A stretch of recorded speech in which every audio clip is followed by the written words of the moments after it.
নমস্কার বন্ধুরা, আরো একটি নতুন ভিডিওতে আপনাদের সবাইকে স্বাগত। এর আগে যে আমি তালের কেকের ভিডিওটি আপনাদের সঙ্গে শেয়ার করেছিলাম সেটি আপনারা ভীষণই পছন্দ করেছেন, তাই আপনাদের সামনে আরো একটি তালের কেকের রেসিপি নিয়ে এসেছি। তাল তো এখন প্রায় শেষের দিকে, আর শেষ হয়ে যাওয়ার আগেই আপনারা এই রেসিপি দেখে বাড়িতে ঝটপট বানিয়ে ফেলুন। তো সবার প্রথমে এখানে একটি মিক্সিং বোলের মধ্যে নিয়ে নিলাম একটি ডিম আর দিয়ে দিলাম তার মধ্যে মেজারিং কাপের হাফ কাপ পরিমাণ চিনি। এবার এই দুটো উপকরণকে খুব ভালোভাবে আমাদের মিশিয়ে নিতে হবে। যতক্ষণ না সম্পূর্ণ গলে গিয়ে একটা ফেনা সৃষ্টি হচ্ছে ততক্ষণ অবধি আমাদেরকে ফেটিয়ে নিতে হবে। অবশ্যই কিন্তু এই কাজটা একটু সময় নিয়ে করতে হবে। তো বন্ধুরা, এখানে দেখতেই পাচ্ছেন খুব সুন্দরভাবে আমাদের মেল্ট হয়ে গেছে।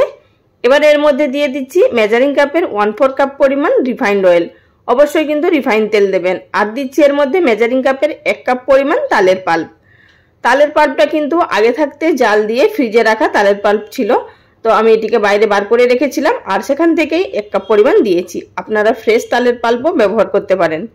তালের পাল্প আর তেল দিয়ে দেওয়ার পর খুব ভালোভাবে আমাদের এটিকে আবারও মিশিয়ে নিতে হবে।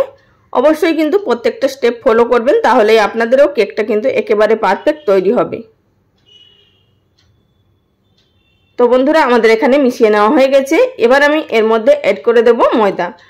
তো প্রথমে একটি স্ট্যানার নিয়ে নিয়েছি আর তার মধ্যে দিয়ে দিচ্ছি মেজারিং কাপের হাফ কাপের 2 কাপ, মানে এখানে 1 কাপ পরিমাণ ময়দা ব্যবহার করতে হবে। তো কাপটা ভিজে ছিল বলে আমি হাফ কাপের কাপে 2 কাপ দিলাম, মানে মোট এখানে 1 কাপ পরিমাণ ময়দা ব্যবহার হয়েছে। আর দিলাম এর মধ্যে 1 টিস্পুন পরিমাণ বেকিং পাউডার আর হাফ টিস্পুন পরিমাণ বেকিং সোডা। অবশ্যই কিন্তু বেকিং সোডাটা পরিমাণে কম ব্যবহার করতে হবে, তা না হলে কেকের টেস্ট নষ্ট হয়ে যাবে। এই সমস্ত উপকরণগুলোকে খুব ভালোভাবে চেলে নিলাম। আর বন্ধুরা, আমি এর মধ্যে 1/4 টিস্পুন পরিমাণ নুনও অ্যাড করেছিলাম, তো সেটা ক্যামেরার মধ্যে দেখাতে ভুলে গেছি, তাই আপনাদের বলে দিলাম।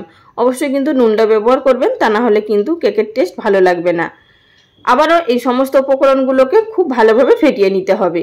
তো দেখতেই পাচ্ছেন এখানে ব্যাটারটা একটু ঘন আছে, তাই এর মধ্যে আমি সামান্য পরিমাণ জল অ্যাড করে নিচ্ছি। আপনারা কিন্তু এখানে জলের পরিবর্তে দুধও ব্যবহার করতে পারেন, তবে কিন্তু অবশ্যই অল্প অল্প পরিমাণে ব্যবহার করতে হবে। আমার এখানে জল লেগেছে 1/4 কাপ পরিমাণ, হয়তো আপনাদের একটু বেশিও লাগতে পারে আবার কমও লাগতে পারে, সুতরাং আপনাদেরকে সেটা বুঝে দিতে হবে। আর ব্যাটারের ঘনত্বটা দেখেই বুঝতে পারছেন ঠিক কতটা রাখতে হবে। তো অপর দিকে আমি এখানে একটি কেক টিন রেডি করে নিয়েছি আর তার মধ্যে ভেতরে একটি সাদা কাগজ দিয়ে কেটে বসিয়ে নিয়েছি এবং ভালোভাবে তেল ব্রাশ করে নিয়েছি। এবার এর মধ্যে ব্যাটারটা তৈরি করে রাখা সেটিকে দিয়ে দেব। আর বন্ধুরা, এটি কিন্তু সাধারণ অন্যান্য কেকের তুলনায় ব্যাটারটা একটু ঘন রাখতে হবে।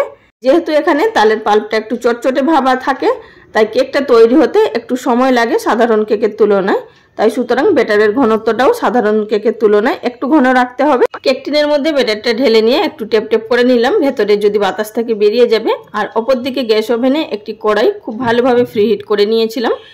কড়ার ভিতরে একটি খাবার রাখা স্ট্যান্ড বসিয়ে তার উপরে কেক টিনের বাটিটা বসিয়ে দিলাম। উপর থেকে ঢাকা চাপা দিয়ে গ্যাসের ফ্লেম একেবারে লোতে থাকা অবস্থাতে এটিকে আমি বেক করে নিয়েছি প্রায় আধা ঘন্টা মতো। এবার আমরা দেখে নেব কেকটা ভেতর থেকে পারফেক্টভাবে ঠিক তৈরি হয়েছে কিনা। তার জন্য তো দেখতেই পাচ্ছেন উপর থেকে কিন্তু ভীষণ ভালোভাবে তৈরি হয়ে গেছে, উপরটা ফেটেও গেছে।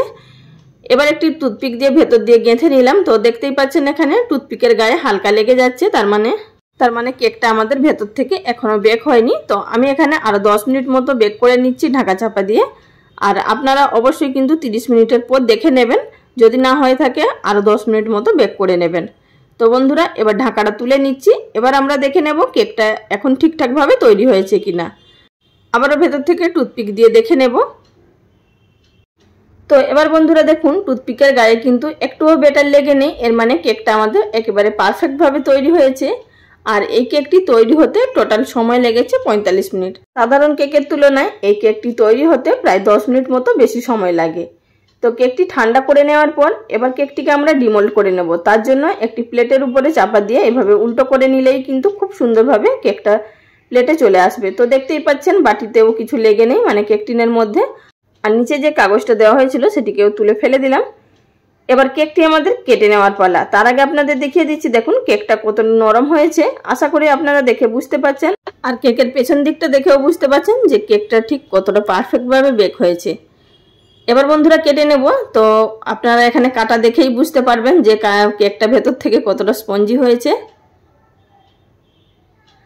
তো কেটে নেওয়ার পর এবার আপনাদেরকে আমি কাছ থেকেও দেখিয়ে দিচ্ছি যে ভেতর থেকে ঠিক কতটা স্পঞ্জি হয়েছে আর কেকটা কতটা পারফেক্টভাবে তৈরি হয়েছে। তো বন্ধুরা দেখুন এখানে কেকটা যেমনই নরম তুলতুলে হয়েছে এবং ভেতর থেকে ঠিক ততটাই ছিদ্রযুক্ত হয়েছে আর ততটাই কিন্তু স্পঞ্জি হয়েছে।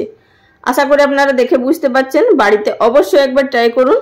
আর এই কেক যাকে বানিয়ে খাওয়াবেন সেই কিন্তু আপনার প্রশংসা করবে। তাহলে বন্ধুরা আজকের ভিডিওটা এখানেই শেষ করলাম। আগামী দিন কোনো এক নতুন রেসিপি নিয়ে আবারও হাজির হয়ে যাব। সবাই ভালো থাকবেন। নমস্কার।